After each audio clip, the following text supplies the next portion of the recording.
Epicurus first. Any questions so far, people? This is just nuts and bolts. It's not that difficult. Epicurus writes a letter to Mimesis. He's got some things in there that make sense, like all theories, and some things that don't make sense. He has an argument against fear of death. He says, when your life is filled with fear, you're not happy. Fear of cancer, fear of dying, fear of this, fear of that.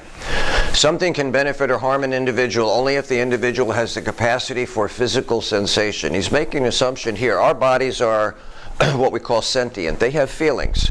Children pop out of the oven, and while they have the capacity to reason, that won't kick in until their late teens, their middle 20s, maybe even into 30. But we all have the capacity to feel. That's why they pop out of the oven crying. Suddenly it's blinding light. They haven't seen that. It's much colder. Inside the womb is at least 98 degrees. We try and keep a hospital room cold so the germs don't get the upper hand, and that is a shock to their system. They're hungry, etc., etc., etc. So Epicurus is building on the reality that we have feelings. And because we have feelings, I can experience fear, especially fear of death. So he makes an assumption here. Once you die,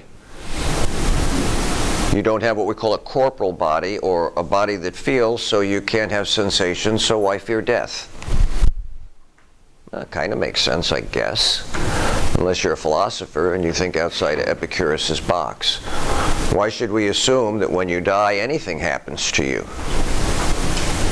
Well, we have religion and theology that says there is, both East and West, universal consciousness, we have heaven, we have resurrection, we have hell. All the great religions talk about an after experience, whether it's an afterlife or whether it's a reunion with the great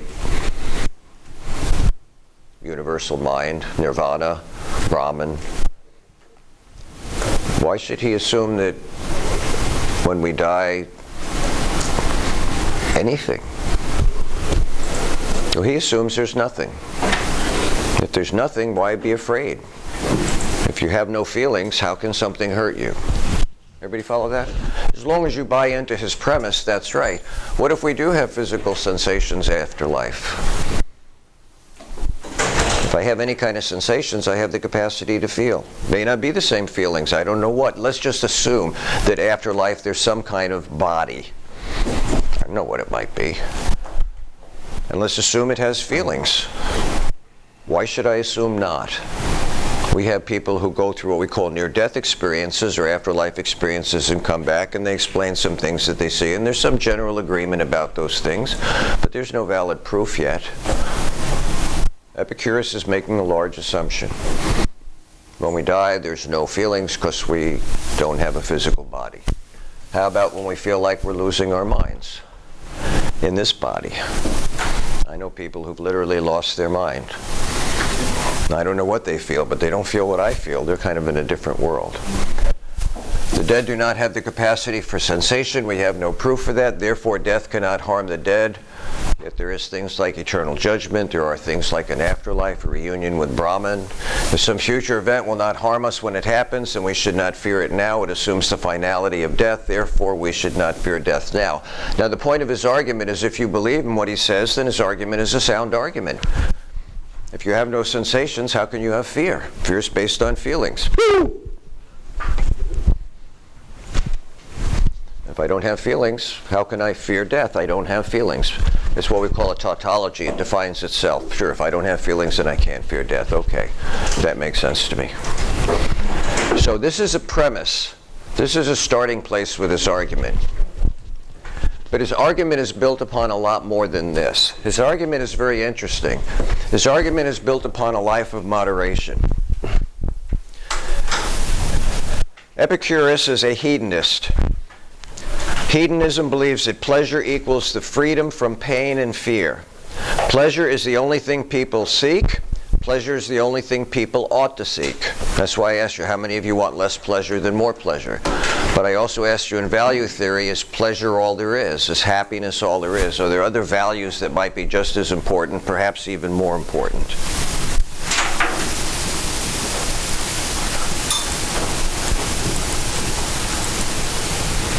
So for Epicurus, he says the pleasant life is not always about physical pleasure.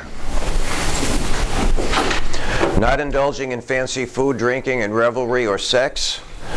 The pleasant life is produced by sober reasoning, searching out the grounds of every choice and avoidance and banishing those beliefs through which the greatest tumults or negative experiences take possession of the soul. We cannot live pleasantly without living wisely, honorably, and justly. So what he's suggesting is this. While pleasure is on everybody's list, well, there's a few people who aren't. They're kind of contrary to what we think is normal character. They're sadomasochists. Maybe pain is their pleasure. But for most of us, physical and even intellectual pleasure is something that we all enjoy and we all desire. 20 minutes in the evening. Intellectual pleasure, you save someone's life. You feel good about doing something like that. But Epicurus says that's only the highlight of life. There's other things that go along with life. For Epicurus, oftentimes he says we have to assess happiness in a different light. Figure this out. Adversity comes.